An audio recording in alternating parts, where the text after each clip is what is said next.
All right, good evening, everybody, and you are welcome to the EduP Hangout teacher training for January. And it's my pleasure to have you here and to also have our presenters here. Earlier today, we had the first session and we had two presenters. We had Lizzie Oberele and we had BC Lola Umoren, who took us through beautiful presentations earlier today. And right now, we will be going further into more areas in our training. First of all, we are going to be learning about how to teach young learners reading and writing skills. Okay, and after that, we will go into basic ICT skills for teachers. So you're all very welcome once again. And if you're just meeting me for the first time, I'm Bless Apum, and I'm the founder of EduP Hangout platform. Thank you so much for joining. So our very first presentation will be taken by Mrs. Joy Medupin, and I'm going to read her bio. She'll be talking about skills for teaching reading and writing to young learners. So I'll read her bio now. Yes, Dramatic is a seasoned educationist and teacher trainer, experienced in school startup administration, teaching, training, capacity development, curriculum development consulting, and instructional design.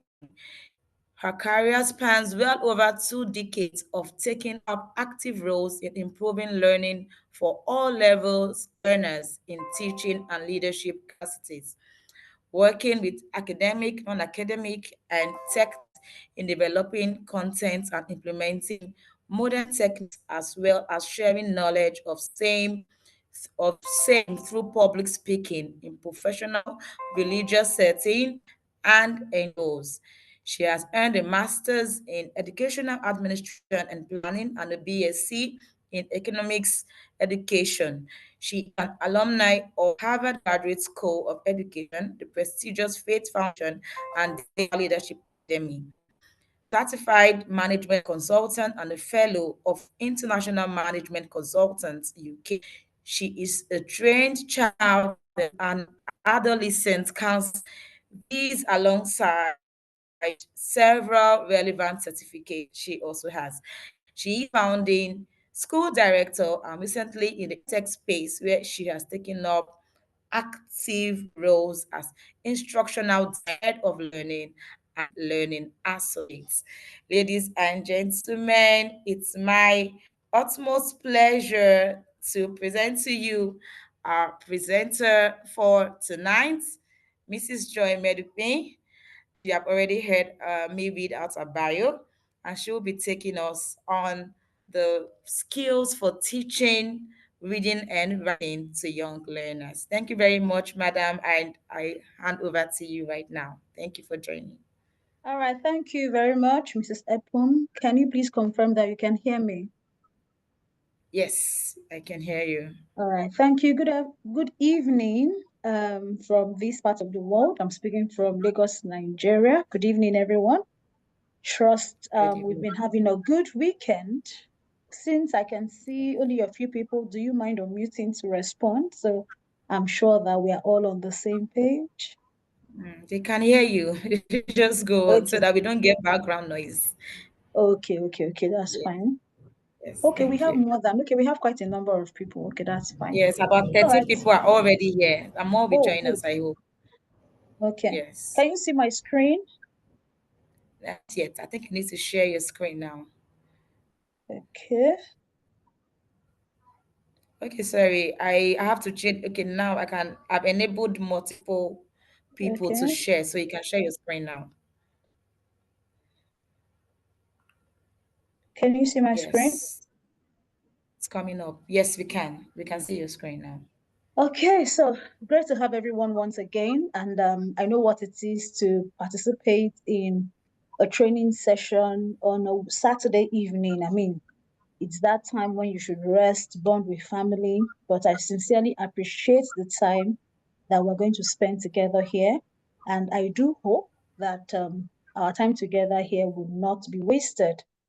So, speaking to my colleagues, once a teacher, forever a teacher, no matter what the bio says, I still consider myself a teacher. So, my name is Joy Medupin, and today we will be looking at developing reading and writing skills for young learners. We're good to go, right? So, next slide. Who are young learners? So, I thought it would be good that we. Can you still see my screen, please? Yes, yes, we Okay. can see your Okay. screen. All Yes. right. Thank you. Thank you. So okay, before I proceed, I want to sincerely thank Mrs. Epom, the convener of the EduP platform, for giving me this opportunity. And I believe that the more of such platforms we have, we will be able to do well to improve knowledge regarding parenting, teaching and learning in the education space. I quite understand that this is a parents and teachers platform. So I will try my best to ensure that in giving my examples, I try to relate to both teachers and parents. And I want to thank the previous speakers in the afternoon session. I was a part of it to a large extent, and I was truly, I learned a lot, and it was nice having those speakers. Kudos to them. So, who are young learners? So many a times when we hear young learners in our minds, we just say, okay, those in the nursery or kindergarten. So when we say young learners are learners that are not adult learners. So when you go to make your research, you will see that young learners can actually be categorized majorly into two, sometimes three levels. You have the very young learners. Those are those in the early years. Maybe you call it kindergarten, preschool, whatever nomenclature you use at your school or in your country. For referring to learners that are within the ages of 3 to 6. And then you have another level of young learners, mostly they maybe from primary to early secondary, 6 to 12. It depends. In some countries, they consider young learners as those up to 18, while in some countries up to 12 years. So, but just to know that when you say young learners, there's no one jacket size for all of them. Any learner that is not up to adult age learning is a young learner, and it will help to guide us when we're talking today. So I'll try my best not to limit my instances as well to only very young children between the ages of 0 to 5. So I'll try to cascade to, some children that are a bit older than the very young learners. So, but before we go on quickly, we need to see some peculiarities of young learners. Please, this is very important because having worked with, and lest I forget, I'm very, very passionate, even if I studied economics education and I'm currently doing lots of work with adult learners. I'm very, very passionate, and most of my years of classroom experience and leadership was actually with the young learners, more of the very young learners, and then the a little more mature young learners. So these are very important that I want to say now. As a parent, you need to understand this. As a teacher, you need to understand this as well. Young learners are still growing, they are still developing, they are not yet matured. I mean, I don't know, for those of us in Nigeria, there was a video that went viral, I think last week or this week, where a teacher was hitting a child that she was teaching in kindergarten because he wasn't responding the way she wanted. You must have it at the back of your mind, whether they're in primary or whatever, it doesn't matter. These days with what children eat, you can see a 9-year-old that looks as big as an adult. You must know that a young learner is still growing and developing, and they are not fully matured. They don't have all the answers. You may say, okay, but I just taught you this now. They are still growing, they are still evolving. You must have that at the back of your mind. They are not in their perfect state yet. So you must expect some things that may not align from time to time. Their wants and needs are constantly changing, sometimes not within their control. I mean, take for instance the very young learners, 0 to 5s. The child is dancing right now to you, singing rhymes and songs. The next moment you want to proceed to teach, she's saying, I want to pee, I want to poo. So they have numerous wants and needs. Another one is, I want to drink water. Another one say, I feel hungry. Another one say, I want to play. They have different wants and needs, and it cannot be controlled. When you have adult learners, okay, I need to comport myself. Even if you're oppressed, you might say, okay, I can still wait for 5 minutes. When the lecturer is done, I will leave. Young learners, they have wants and needs constantly coming up, and they may not be able to control it. So just as the need comes, they react. Either they scream, they cry, or they raise their hand to say, "Oh, this is what I want." They are very sensitive. So one of the mistakes most teachers make, most parents make, is, okay, you feel, okay, young learners, I just do whatever it is. They are small. Whatever I ask them to do is what they do. They are not inanimate objects. They're very sensitive. They know when you're pretending you don't really love them. Yes. They know when you're saying something under your breath and you're not really connecting with them. They know. They may not be able to express it in words, but they know those teachers that truly love them. They know those parents that are truly concerned. That's why, we teachers say a lot of things in school, especially for those in primary classes, when they are discussing. Parents, if you know what some children discuss about their families, you would be amazed that, oh, so my daughter understands what is happening in this family. They are very sensitive. They may not be able to use the big words, but they are sensitive to love, to the aura, to the environment, to your care, and whatever it is that the individual that is responsible for working with them. If you look at my topic, pardon me, I use the word developing, because these skills in these children are things that constantly evolve and get better with age as they mature. And sometimes age is just a number. So sometimes you may have a child that is 4 years old doing something better than a child that is even 6 years old. Remember the first point, they are still growing at their own pace, and each individual is different. They desire and enjoy variety. So if you're working with young learners, you cannot afford to be stereotyped in your teaching, in your developing their skills, in your working with them. This moment you're singing, next moment you're telling a story, the other moment you're jumping. If you're not a flexible person, please keep off teaching young learners. You need to be flexible. Okay? So they enjoy variety. They must be at the center of everything. So when you're working with young learners, I say this all the time. When you talk about student-centered learning, it works 100% for them. Now, you may say, oh, does it mean whatever they want? There is a way that, okay, this is important for them. You can even guide them to be interested. You can't use force to get young learners to accept anything you're bringing to them. You need to understand that. You can look for how to motivate them intrinsically so that on their own, they'll begin to develop some interest for that thing. It's about how you present it. It's just like you knowing that, okay, I love a bowl of fried rice and chicken.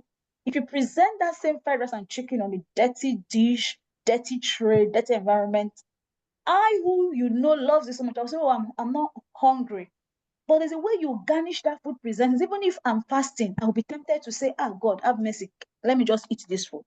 That's just on a lighter note anyway. It shouldn't be so. But I'm just saying that the way you present it, when you're working with young learners, will actually determine the responses and how you're able to develop the reading and writing skills. So they must be at the center. So take, for instance, for the very young learners, 0 to 5s, you have on your program of activities, timetable, maybe it's time for number work or numeracy, and the children are crying, they are cranky. Trust me, you cannot proceed with that lesson. You must sing to them. If you need to take them out, if you need to give them some toys, if you need to let them use the bathroom, if you need to let them drink some water, they need to be at ease and ready to connect with you before you can proceed. If you try to drive against the tide, you don't want to imagine children screaming, cranky, one standing, I want to go and wee. The next one, another saying, I want to pull. If it's for the mature young learners in elementary and lower secondary, one is pinching, one is throwing a piece of paper. You would not achieve any goal. And I'm sure there's no teacher who would really like to be in those shoes. And this is most important, a lot of patience. If you know that you flip at every little thing, please switch to adult education. That's for the teachers, because for you to work with young learners, you need to have tons and tons and tons of patience, and you need to have people around you that when you feel like throwing in the towel or giving up or just losing it and hitting or smacking a child, you have someone around that can say, no, no, calm down. Okay, you just step out. Let me step in and take your cool. So, but very, very important, even for parents of children at this stage, you need a lot of patience. So how can we develop reading skills for these young learners? So now when we talk about reading, it might be hard copy books, it might be ebooks. We are in the tech evolution. That's the fourth revolution, which is technology-driven economy globally. So when I'll be giving my instances, I'm actually referring to whether hard copy or e-kind of books. At any point, I will be talking about books. Okay, so I'm not going to start defining what is reading and all that. That would be too much of theory. Let's just go into, I believe as parents or as teachers, we have an understanding what it means to read, to put symbols, words together, put meaning to it, as we go through. So let us just see some very important skills that would help us, or things that would help us to develop these skills in young learners. Number one, get books. Don't forget, whenever I refer to books or library, it's either e-copies or hard copies. So I might not be making mention of that again. Get books that are interesting for the children. So many parents, teachers complain, my children don't like to read. Please don't get books that interest you. Get books that interest the children. You know their age group, you know the colors they like, okay, imagine I'm working with very young learners and I'm getting books with black back cover, maybe like Holy Bible, that the back is black. A mature adult knows I need to read my Bible. I might not be using pink for a back cover of a Bible or an encyclopedia. But for young learners, you must understand they need bright colors. They need some animated pictures on the book cover that will make them, I'm already jumping to the next point, that will excite them. And when you want to read with them or teach them to read, don't just jump. Don't just jump into, okay, let's go to chapter 1 or chapter 2. Discuss the book cover. That's why if you see any book that is for young learners, there's something attractive, there's something, the design, the animation, the drawing is usually attractive. It's usually attractive so that it can get their attention. So most teachers or most parents who want to read to the children, they omit that, and sometimes they just jump into, okay, let us read what we have. No, please discuss the book covers. Oh, what can you see on the book cover? Is this a tree? What's the color of the tree? What is this? What do you think the book is all about? All of those kind of things. Please discuss the book covers and the pictures. Even when you open the books, don't just jump into wanting to read the sentences. As simple as what I'm saying is, this is the foundation to develop interest for reading. Many adults are just so concerned, okay, let's just start reading. At least a boy, Simbi is a girl, she went to school. It will be boring. It will be boring. For the younger age, it is advised, like the very younger ones, 1 year, 2 years, you may say, what do they want to read? I'm not talking, that's what I'm talking about now. I'm not talking about them reading lots of sentences. Start with wordless books, picture books. We're looking at how to develop. Remember, reading is a process. Interest in reading, improving reading ability is a process. Even for adults, not all adults love to read because of some things I'm talking about here. When we have teachers, when we have parents that understand some of these principles, we will be able to raise children who will grow into adults that appreciate the reading culture. Remember, we read for different purposes. It might be for facts, it might be for entertainment and all of that, but being interested in reading, now you may say, it's not a big deal if I don't want to read. Don't look at reading from only the academic part. Are you aware that some adults would fill a form? Some adults or teens or mature children, teenagers, full-fledged adults would fill forms wrongly or will fill an exam. Why? They did not read instruction, or they did not read to understand the instruction. These are the side effects of not developing a good reading culture and process from the early years. That's why all of these are very, very important. So wordless books, picture books, all that, there are no sentences in there. They just have large pictures you discuss with the children. They may not be able to talk at that very young age, but you are developing the interest for books. Research for age appropriateness. Don't just say, okay, oh, you need books, or it's a birthday party, just give the child any book. How old is the child, or what does the child like, or what is the child's interest?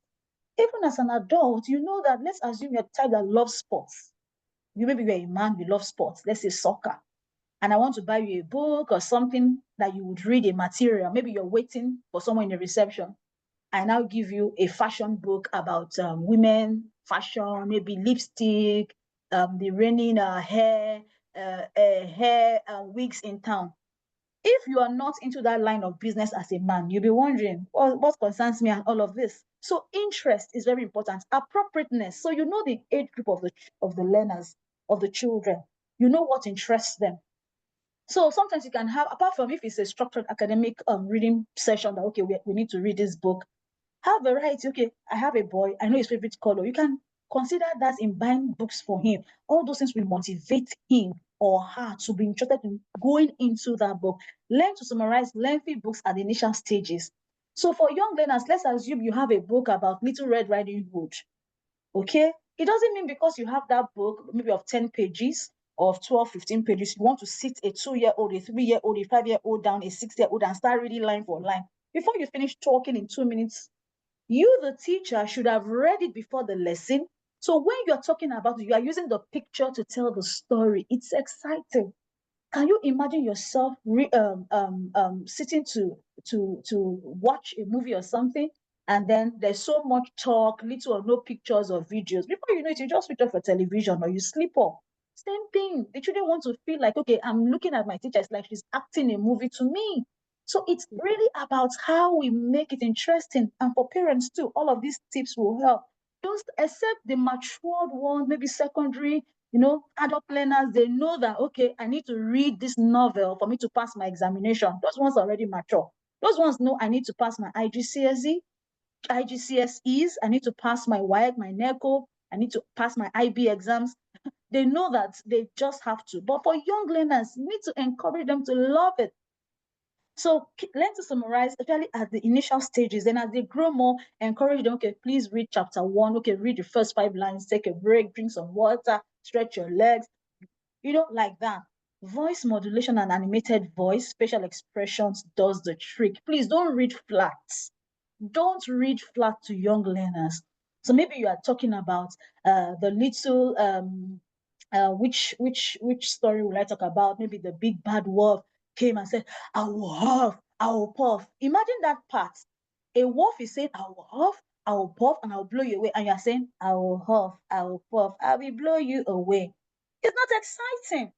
Imagine a child who has been playing and just hears, and the big bad wolf came and said, I'll huff, and I'll puff, and I'll blow down your house. Every child will listen to you.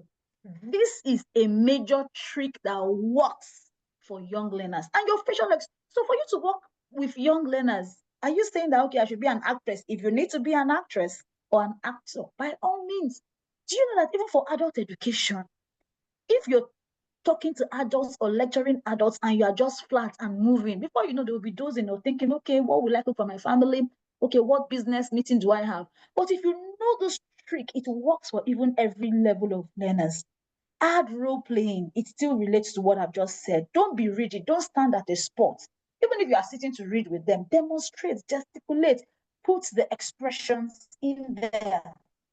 Okay, so look at this. Look at the teacher reading to children. Look at her face. Look at her expression, and then she's also making eye contact with the children.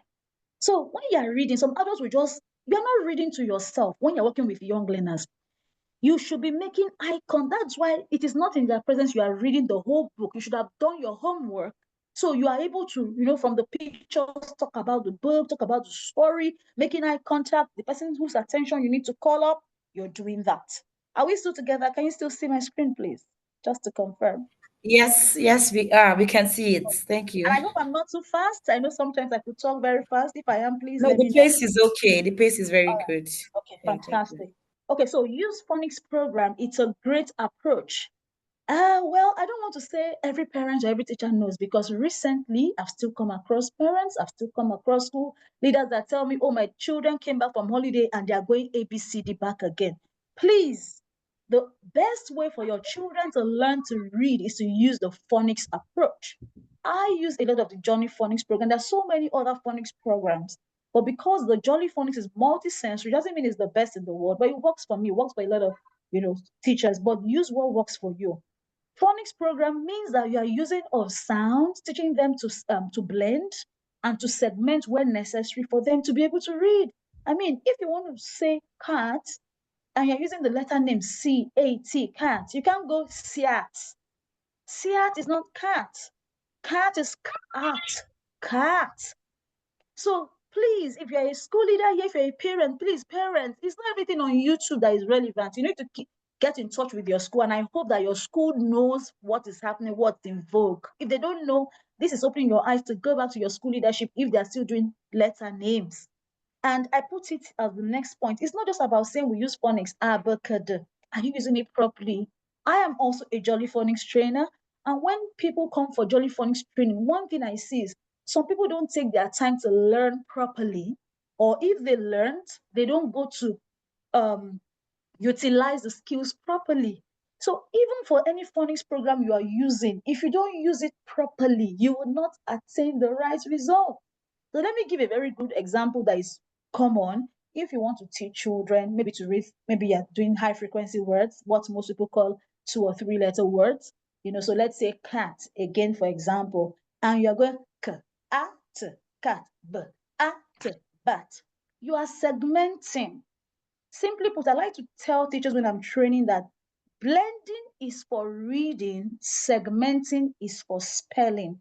At the initial stage from age 3, when you're teaching them to read, you focus on blending. Blending, you put your tomatoes, your pepper, your ginger, everything into a blender, and then you turn it up all together. You depress your button, and then it forms a paste.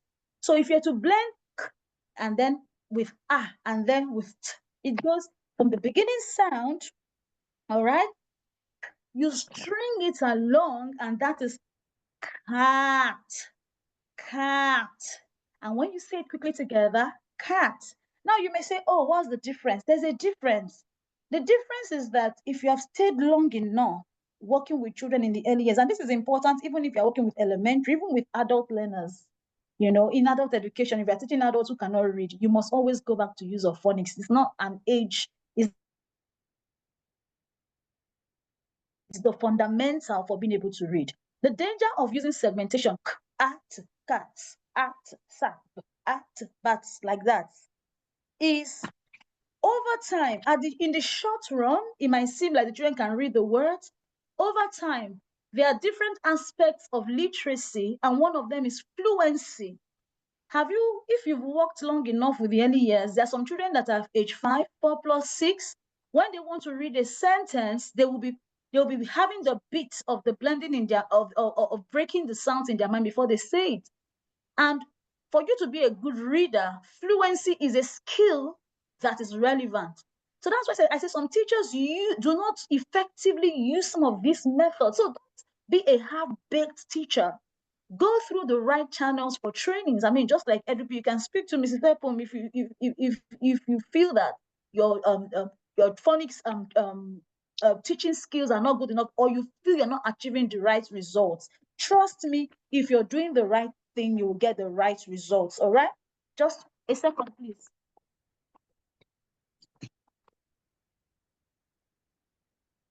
All right, I'm back. So, encourage contributions from children. When you're teaching children to read, now when I'm talking about reading, I'm combining everything. Either read aloud, reading books, or you're teaching them how to read properly, maybe from age 3, age 4, everything reading. Encourage them to contribute.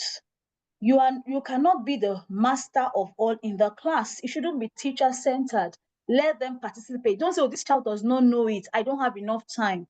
Little is more, like they say. It's better you are able to achieve half of that scheme or of that plan for that day than achieving. And then some teachers don't know. It's unfortunate because of my role in leadership and working with schools and teachers. Some teachers don't know how to break down a topic for a week into daily plans. If the topic for this week, for instance, is maybe letters, maybe sounds artic, it doesn't mean you are doing all of that on Monday. Maybe Monday is A. Maybe Monday is reinforcing A, introducing B. Wednesday is A and B. Thursday is K. Friday is A. But like that, some teachers bring everything in one day and the children are confused.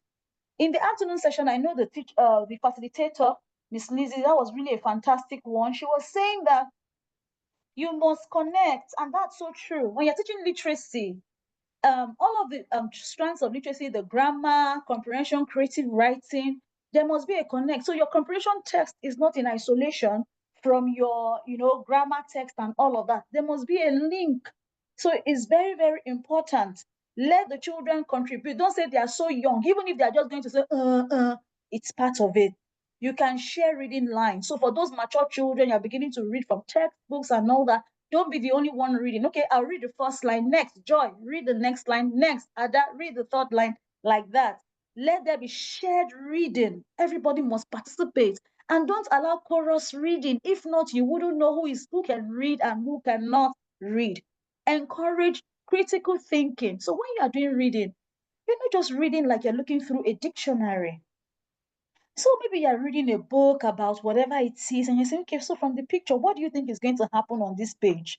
They'll make their guess. Okay, let's read and see. Okay, we have read now. What do you think will be the next thing? If the big bad wolf has puffed and puffed and the house is shaky, do you think it will fall? Why do you think it will fall? Maybe somebody will say, oh, he didn't huff enough. Another one will say, oh, it will fall because from the picture, the house is already bending. You're teaching them how to critically think. These are 21st century skills. See, all of these things are not in isolation. They go hand in hand. So don't just look at reading as, okay, let them just read a book. I've finished the topic for today. I've covered the comprehension text. No, they must understand how to think, how to predict, and so many other things. Add suspense during reading. So maybe on this page, it's saying that the big bag of wolf is coming, now it's coming.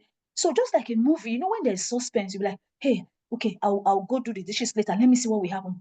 I'll go do the dishes later. 30 minutes has passed. Later, until you finish the movie. It's because there's suspense. Same thing in your class.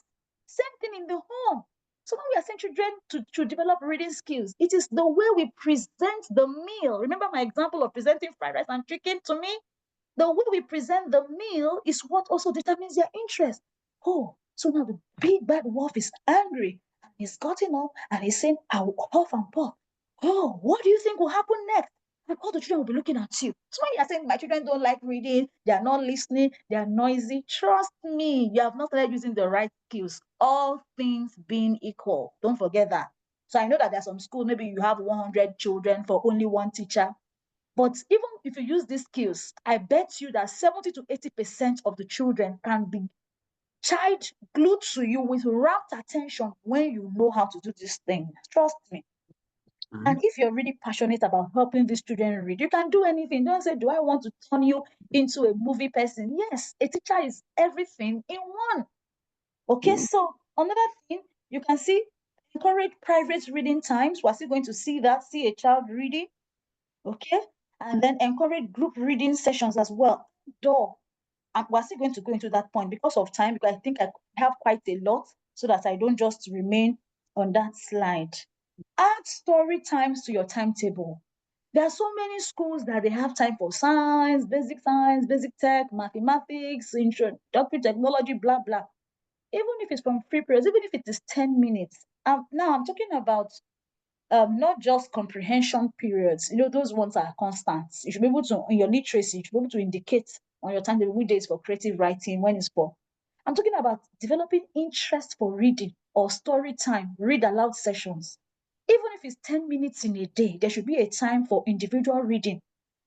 There should be a time or a day, okay, on this day, we're going to be reading as a group. You saw the picture here. So sometimes some break times out of 30 minutes, it can be for, okay, let's look at this together. And when we say reading, we must understand, don't make these children feel bored about reading. Parents and teachers, it must not only be physics textbook. It must not only be Nelson.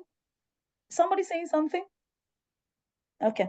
It must not only be Nelson Primary. It can be a newspaper. It can be a magazine. It can be something interesting. It can be ebook that is interesting. The truth is, when you expose yourself to reading novels, interesting books, one, you get information, you are better informed, your vocabulary improves, you're vast. So don't make the children feel bored that it must always be centered around an academic subject. No. This point I'm making is very, very important. So in school, yes, there's time for the academics. So then there are times you should let them loosen up. They can read materials, various materials. So please, I encourage you, teachers, on the timetable, there should be time for fun reading. Either in group, can group them 2 or 3 together. If they say they want to read on the field, they want to read along the corridor, let there be versatility. Encourage them to retell stories to build creativity. So not just, okay, we're done reading, close the book. Okay, everybody go back to your seat.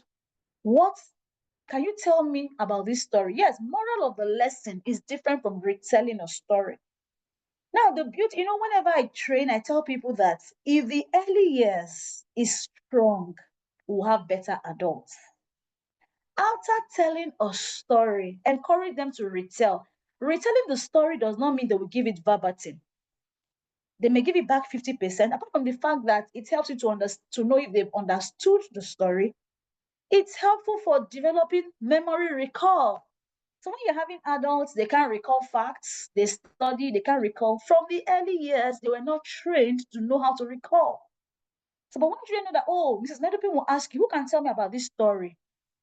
They may say it in fun ways, say it haphazardly, you're training them. And all of this thing builds into becoming a better adult, improves their reading skills.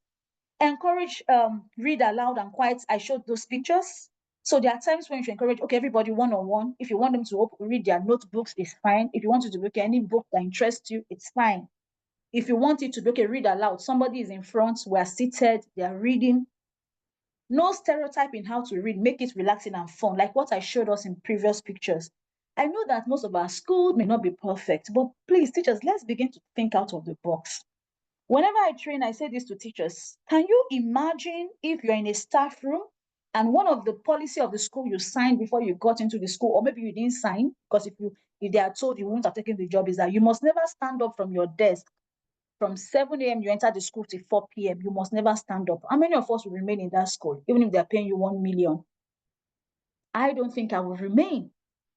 Now, why should we always make children remain at a spot when we are for morning, we do math, we do literacy, we eat there, we don't go on break? I've had to fight with a lot of teachers in different schools. They say, oh, when children go on break, they'll be playful. Play is the world of children. In the process of them playing on the playground, they're interacting, they're building content for them to tell stories, for them to be able to read better, for them to be exposed, for them to have, interactions, for them to build confidence, for them to build social skills. So one of the things that will not make children like to read is, okay, there's a particular desk and chair I sit to read. Reading can be anywhere. You can decide to say, okay, my school doesn't have a playground. You have a corridor, right? Be that unique teacher. Okay, everybody come up with a book. You're not going to look when you tell children that if you make noise, you go back or will not do this, they will be quiet. I can bet you on that. Okay, everybody line up on the corridor, hold your book, look at it for 10 minutes. One of the reasons children are tired and not interested, even in the home, to read is because, okay, everything is stereotype. Make it fun. Sometimes they could sit on and if you're in that kind of school that has the space that is well planned out, even in the classroom, you have different corners where you can sit on the rug, you can lie down to read. Make reading fun and interesting. Okay, sorry, I think I'm seeing some things on the chat. I can't see the screen. Can you see the screen now?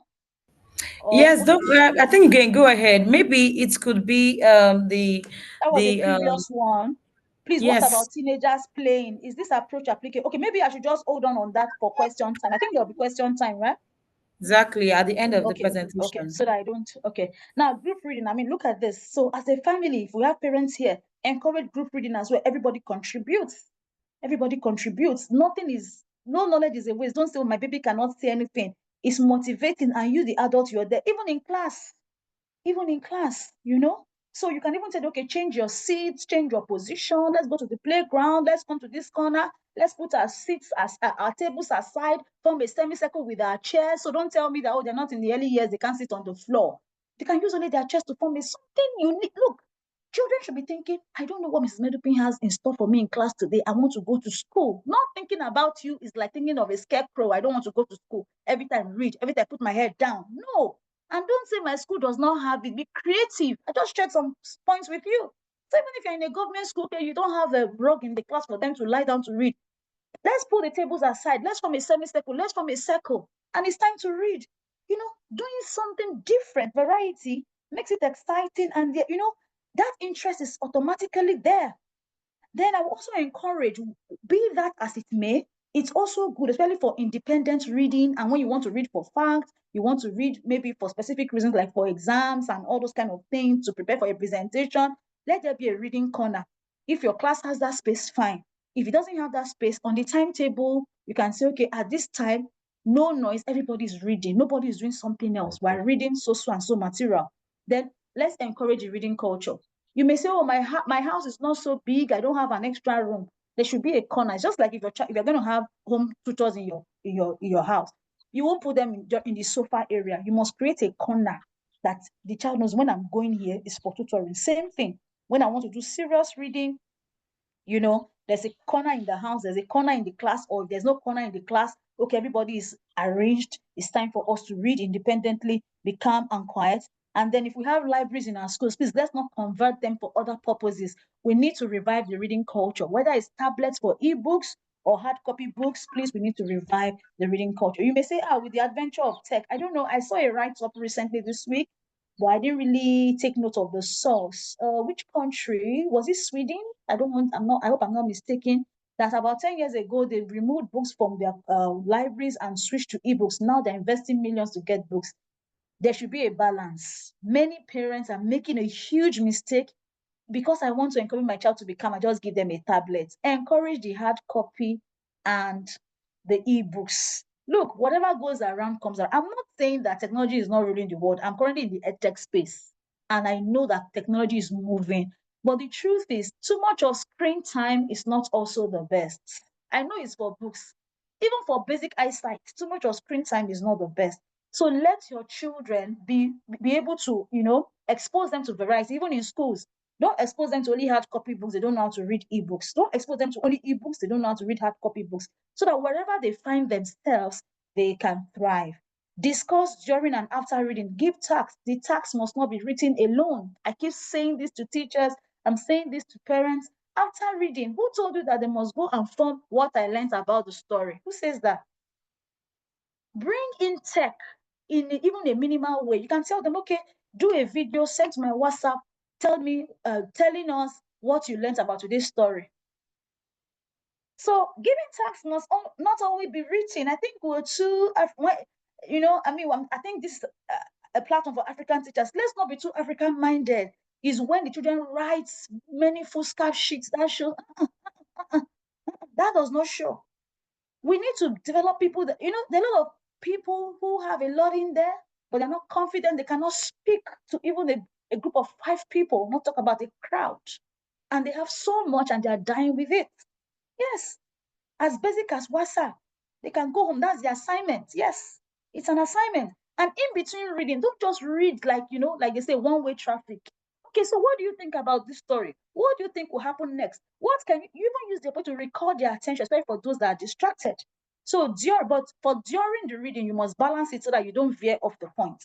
I've already talked about mixing hard copy and regulating ebooks. Make reading fun. Look at the picture I have here. There's a cup of drink. See, this idea of, children should not do this when they're in class. For example, the weather is really hot in Lagos, Nigeria. I don't know where we are, what the weather is like. Please encourage them to sip water at intervals in the class. If you don't want them moving up and down, they can put their water bottles by their desk and sip water. See, sometimes we as adults can say, I'm feeling headache, I don't know why. A child may just be cranky, may just be noisy, may be looking dumb, not responding because something is happening they cannot explain. That is why you are the teacher. Be a model. You say it's time for reading in the class. You are not reading. You are going to the next class to gist with a fellow teacher. They will not read. Parents, if you say this is time for us to read in our home every Saturday, so time, you yourself be reading. Either you are joining them to read or you are picking something. Like I said, it's not only for exam purpose. You can be reading for facts. You can read a dictionary. You can read a presentation that you're going to make or prepare for your presentation. Once you want children to develop reading skills, you should also model it. All right. Now, quickly, I don't know how many minutes I have, but I quickly need to go to developing writing skills. Am I still on track, please? Yes, yes, yes, yes. We can give you 15 minutes, then 15. maybe Okay, borrow thank you. 5 minutes from the other time for Oh, questions. fantastic. Thank you, Okay. Mrs. Epom. Now, I purposely put this picture here. This is the best way to grip a pencil. The thumb and the first finger holding the pencil with the support from underneath. This is how our learners, so teachers, this is what we should be looking out for. But we're looking at developing writing skills. So I have here, you don't just jump into writing because we're looking at lower young learners and then the upper young learners. especially for the lower young learners. You don't just jump like the video we saw while you're not writing well at the age of 4. Have you gone through some of these or all of these pre-writing skills? These are just some. Writing in the air is a no-brainer. When you're just teaching a child to write, they must learn to write in the air, imaginative writing. That is where it starts. These days, so many teachers give the children pencils, slim pencils, and they start writing. They're not writing, they're slapping them, they're hitting them. It is so wrong. You start with writing in the air, imaginary writing, use of sand tray, finger exercises. I'll still show us some pictures in the slide. Picking and dropping activities, use of tweezers. Yes, tweezers, I'll show you the picture, can be used to pick, drop. If you don't have that, look, everyday things, all those things we used to think is punishment, they are good for refining gross and fine motor skills. You can take a bowl, okay, for instance, if it's in school, I wouldn't encourage very tiny seeds. I won't just encourage agbalumo cherry, African cherry seeds, or rice that are smaller seeds. So maybe very large beads or balls, the smaller size that are large that a child cannot swallow. They can use their hand to even grip and transfer to another bucket. Some of those activities that young learners do for inter-house sports, they are good, they are not punishment. As they grow, they can use a spoon to scoop maybe sand, maybe 4 years, 5 years, they wouldn't eat sand. We would have told them, or cassava flakes, gari, so that even if any of them tries to be mischievous and they eat, it will not harm them because it's edible. Something like that. Once they are transferring from one cup, from one bowl to another, holding the spoon, it is helping to all these Montessori activities. Is not for fun. Let's not take children and just make them jump into, okay, take the pencil, write number 3, write number 5. You are too slow, you are too stubborn. No, you are the one who does not know your onions. If you are doing that as a teacher, you must go through the pre-writing skills development stages. Pegging, I will show a picture about how even at home, even in class, don't say pegging, how? You can have a tray, put pegs, let the children take and put, when they are depressing the peg and releasing, it is helping their fingers. Those 3 fingers you saw in the picture are the ones you use for it. Painting activities is helping their grip because they need to be able to grip their pencil, grip their crayon to be able to make a movement and to form symbols and patterns. Coloring activities, painting, mark making. Let me talk about this. Look, in child psychology, between the ages of like 1 plus up until 3 plus 4, children will always love to make marks. Now, I heard a lot of teachers, schools, school owners, parents will say, they're making a mess of my wall. Yes, they are making a mess of my wall, but please, when the sensitive period to writing is developing, and that's one of the later, communication most times should develop before writing skills for children. When it is developing for children, it's a psychological thing. They don't know what's happening, just feel like moving their hands. Please don't break it. When you say, hit their hand, sit down, you are spoiling my wall. You are killing that sensitive period that is burdening them. You can't see, they can't see it. But you need, as someone that works with the early years, to understand what is happening in the psychology of that child. So you say, okay, what do I do? It's expensive to paint. So this is what I do when I set up schools, when I work in schools, when I advise parents. You can have, maybe if you have a children's room, let them have a free flow there. Even if it's in their room or in your sitting room, the lower part of the wall that their hand can reach, cover it with wallpaper, maybe plain ones. Wallpaper is expensive. Use cardboard, colorful one. Cover the whole lower part, put glue at the back, cover.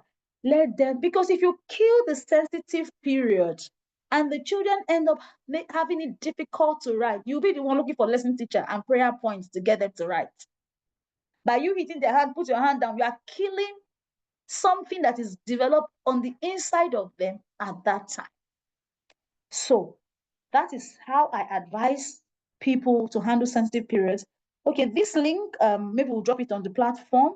I think that every teacher should watch it, every parent, before you begin writing, or maybe if you don't take the 10 activities, it's a 5 minutes activity before writing, it really helps. It's called finger warm-up activity. There are a whole lot of them, but I really love this one and it's quite short.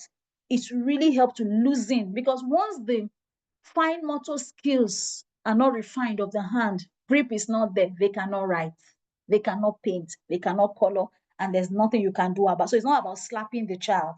It's about, have you prepared the child? We'll not be able to take those. Now look at sandpaper tray I spoke about. This is sandpaper tray. This part where you have like a curve is the rough part. So there's something called the hand-brain coordination. So when a child has written in the air, written on sand, if you don't have the sandpaper tray, you can have a tray, just a normal tray, maybe plastic. Avoid breakables. Things can happen in class or with children at home. Plastic one will fall, it will not break. Put sand, or if you're not sure of sand, you can have your cassava flakes, so that even if for any reason the child eats it, the child will not be harmed. You understand? Put it there, or floor that you can with floor, they were writing on it. That the beauty of the sandpaper tray, this curve where you have the curve is a rough part. So as the child is making movements on it, is forming an impression. It's just like in the days of typewriter. You see that when that cord strikes on the paper, an impression is formed with the ink. It forms a letter or a symbol. Same thing, an impression is formed in the brain, and the child, over time, that forms in the brain. Okay, whenever it's time to write letter C, this is how it goes. This is very important, using the sandpaper cutout or the sandpaper tray or whatever it is. Now look at pegs. So parents, when you are washing, mommies, don't send your babies away. Even if it's their little underwears, little aprons, little stockings, let them put on the dryers, let them put on the line. Even in school, it can be an activity, either for your physical development period or during break time. Break time is not only free play, just be running around. Sometimes free play is good. Sometimes you can direct the play. It's just like when they're building, there's sand, and you say, okay, make a castle for me, and everybody is building. You are directing the play towards a concept. Same thing. You can try to tie a rope from one end to another. Okay, let's have a game. Pick the pegs, put it, let's see who will be the first to put 10 pegs or something. You know what you want to achieve. Or if you don't have a line in the class, it must not be outdoor, it can be indoor. If you don't have maybe the poles of 2 tables, you don't have that, you can have a tray, and they're pegging around the edges of the tray, they're putting it. The aim is that these 3 fingers needed to write are moving. Once they're depressing the peg and releasing it, they are moving. That is the aim of this. Okay? And it will help them when it's time to look at tweezers. This is what we call tweezers. If you go online, you have it on Jumia, you can order for it. Look, as a good teacher, don't say my school did not provide. You have a legacy to leave. You have what you achieve. You want to leave a lasting impression in the lives of the children, and they'll be ever grateful that you taught them at the earlier stage. Parents, don't say it is for the school. Yes, you've paid your school fees, but you can also give that support. The truth of the matter is that we teachers enjoy working with children in school who we see their support from home. The difference is always clear. So this is a child trying to use tweezers to pick dough. So like I said, you can pick different things, transfer to another, a bowl or plate or tray. And once the child is depressing, these 3 fingers, can you see the 3 fingers are involved? Encourage them, don't let them hold it like, a dagger. No, this is it. Then at beginning stage, I hope you can see my screen where a child is scribbling, mark making or scribbling. Some people, teachers or adults will say it's making a mess or it's writing rubbish. It's rubbish. It's not rubbish. It's not coordinated yet. But the truth is, if you want to teach a child to write, once a child is not able to move the hand, you cannot teach the child to write. So first things first, uncoordinated expressions. That's why I said cover the lower part of your walls. Let the child feel free, or cover a large part of the floor with cardboard paper or paper. Let them just be expressing themselves. Yes, look at the way the child, I'm sure this child may be like a toddler. Yes, you don't, Rome was not built in a day. From the first day, they will never be able to use the 3 fingers at the age 1 plus 2 or 3, depends on how young they are. They could start from it. Then you begin to consciously tell them, okay, these are the fingers you use. They'll make a mistake again. You guide them, you support like that. I hope these pictures are helpful so that I'm not just teaching in theory. Now, to the writing skills proper, use writing prompts. For example, when I want to teach children to write number 1, I let them know in the air, for example, a straw coming down makes number 1 a straw.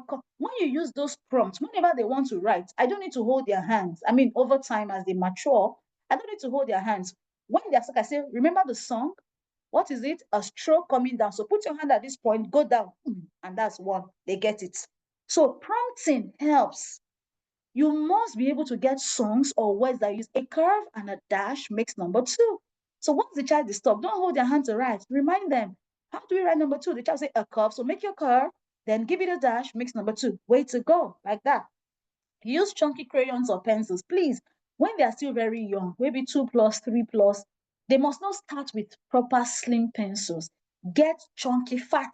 That's what I mean. Chunky, jumbo size, large size pencils, because they are still small. Their grip is not tight. So once you have large, even crayons, they can start writing with crayons so that it will be bringing out different colors. They'll be excited. not just pencil that will bring out black color. These are some of the tricks some teachers and parents don't know. They can, when the child is just learning, yes, let them use crayons in schools. Yes, that's what I practice. You can share the idea with your school. Let them start with that chunky one so that their grip is not so strong, but the pencil or the crayon is large enough, and their hand can accommodate it. If that is not the case, you can use pencil grip. I think that should be the next picture. Yes, these are pencil grips. You have all of them online. You can order for them. Pencil grips, they come in various sizes and they are very affordable. They are not difficult. So don't start slapping the head of that child. The child is not ready. All of these things are important. Reading and writing goes together. You have to take, especially for those in the primary and above. As you read, you put down your points. That's writing. So reading and writing skill, as they mature, go together. But for the very younger early years, you will agree with me that reading and writing does not go together, in the sense that when they're just learning how to read, say their sounds, blend their words, they may not be able to write those three-letter words, but they're able to say it. Then as you continue with the pre-writing activities, preparing them on how to write each of these symbols, patterns, they will now write. And to get to a point in primary school where you are able to read something, you are able to document what you are thinking or what you are reading, then that is where it comes together, like elementary school and above. So you read something from the board, you read something from a book, you're able to put it down. But at the initial stage, the reading most times come first before the writing. However, you have it on your timetable, you are developing all this. Remember, I'm using the word developing because it's a process that will take some years before a child can be perfect. I'm not saying at the age of 3, at the age of 4, a child will not write. A child will write for their age. But I'm talking about a child being able to write perfectly. It's a process of early year school, lower elementary, from upper elementary, start seeing perfection, how a child is writing in a matured manner, information and all of that. I hope I'm communicating clearly. Encourage mapping and pictorial representation, especially for those in primary. I know somebody asked about teenagers. Yes, being able to represent your thoughts in mapping, in pictures helps, especially when you want to do creative writing. I believe the speaker spoke about that. When you're still thinking about your thoughts, represent them in form of mapping, in form of pictures. So when it's now time to form your essay, even during exam condition for adults, it helps. So when you have a point, you just draft, you just draw some lines, put some symbols. When you now start writing about it, you now flesh it out. So encourage that. Connecting the dots activities for the very younger early years. Joining the dots is not just because some textbook authors want to do that. It helps. Matching activities, it helps.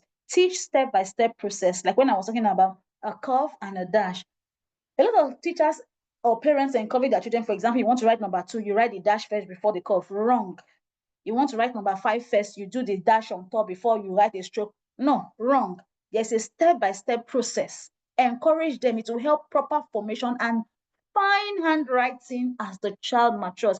Every step you misuse at the very young stage, the ripple effect will show as they advance in age and as they become adult learners. That's one thing teachers need. That's why sometimes teachers in year 1, year 2 always struggle when the nursery teachers have not done a good job. The impact is always there. So there must be that synergy that we are using the right step-by-step process. Smart writing curriculum. This is one area where I fight with some schools, I fight with some teachers. I don't know why children from the age of 1, 2, you want them to write 1 to 50, you want them to write 1 to 20, you want them to write 1 to 10. They've not developed their speech. They don't know how to communicate. You have a lot of adults that can write. In fact, some of them, the handwritings are even bad because you forced them to start writing when they were not even ready for it, but they cannot communicate what they've even written down. So it's very important. Writing is not more important than communication skill. People go to business school, pay huge amounts of dollars, of naira to learn to communicate. A skill, if they had good young learner teachers, they would have built easily and then join up with the writing skill. So when I say smart, it means it must be specific, it must be measurable, it must be attainable, it must be realistic, it must be time bound. So asking a child to write 1 to 1 million when they're still age 1, age 2 is not so important. I tell you, it's not so important. Let them get all the step-by-step process. And once they have a hang of it, they will be able to figure things out as you guide them. So finally, these are useful tips. Young learners are still growing and developing. They are not matured. Always have that at the back of your mind. So they will have errors. Even if you have just spoken to them now, they could make mistakes. You need to passionately study and understand them. Everything I've said is a combination of theory and experience of 26 years. No two learners from the same family or even if they are twins or in the same class are the same. You need to understand that. So it is your passion that will make you to study them and know what works for them individually and according to their age group. You must continuously seek, okay, how can I reach Joy? Joy is not giving me what I want. How can I reach her? What does she like? Should I take her to the playground? Should I encourage her that, okay, she will have extra playtime? And please, whatever you promise children, do fulfill it. If you cannot fulfill it, explain to them, okay, the reason I can't fulfill it because it's rainy, we can't play. Okay, so can you play indoors? Or can you now do this? Talk to them, explain to them so that they don't end up having you as an adult who does not fulfill his or her promises, and it will even affect your teaching. They'll say, how am I sure? You have a lot of children these days saying school is scam, adults saying school is scam. Why? Their teaching could not show the reality, the connect between classroom and the real world. So very, very important. Continue to change your teaching methods. Versatility is very important. Finally, relationship first before teaching.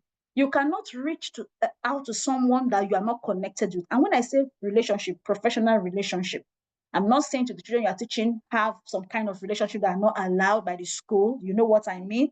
What I mean is seek to connect. Oh, you're not looking happy today. What is the matter? What happened at home? Oh, you didn't have breakfast. See how you can help boost the image of a child. A child may be bullied in school, and that's making the child not to concentrate to be able to read or write.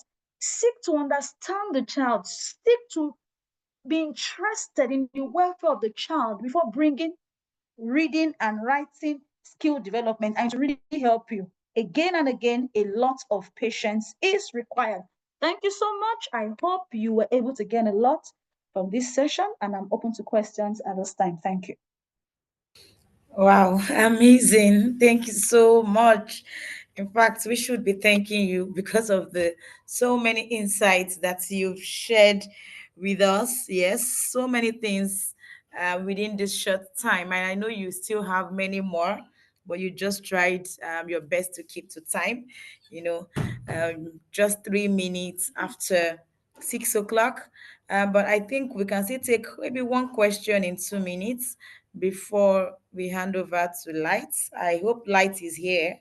Light, if you are here, please say hello so that we know you are here because Light will be the next speaker. Okay, so while waiting for Light, if she's not here to show up, there was a question someone raised. Yes, about teenagers playing. I don't know if you can quickly address that. Okay, please, what about teenagers playing? Okay, yes, play is good for everybody. Even adults, when you go for a seminar, there will be a time you are asked to interact. So, step one, I believe every school should have. If they don't have, please, is against um, the law of working with children, depriving them of play. So, break time is a good time for play.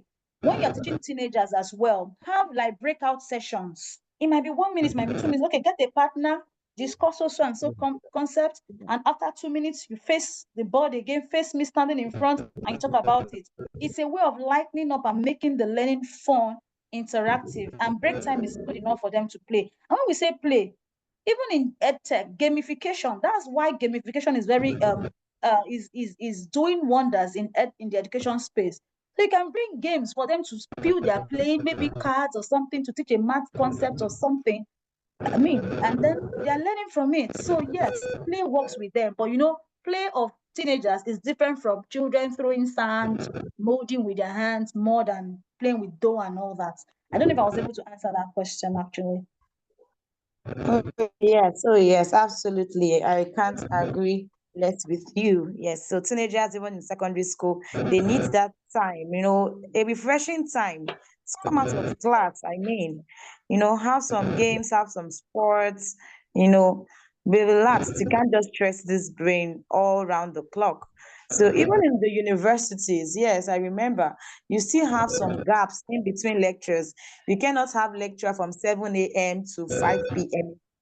You have some Yeah, free periods, even in the university, even at yeah, work. We have break yeah, time at work, even as adults, yeah, So I know play, relaxation, very yeah, effective and needful. yeah. Yeah, so someone's hand is up. Joseph, you have a question. Okay, you can ask your question, please. The question is that why is it that most of the times when we come across teaching and learning environment, particularly in a class like this or in a session like this, they are always very wonderful place to be. But when we come to the background or most of the places where we find ourselves teaching, we only discover that the classroom arrangements may not be as good or as the ones we usually see, particularly the ones you presented. What do we do? Okay, I think, The teaching and learning. So yeah. what do we do?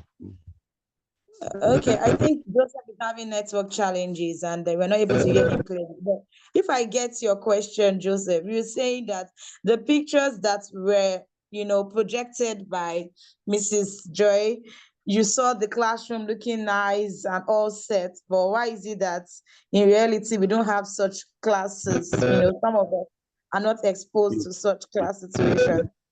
Okay, You maybe got you my want to question say, clearly, yes. okay. Okay. You want me to take it? Yes, you can, please. Yes. Okay, so now, I mean, there are various classroom settings you'll find online.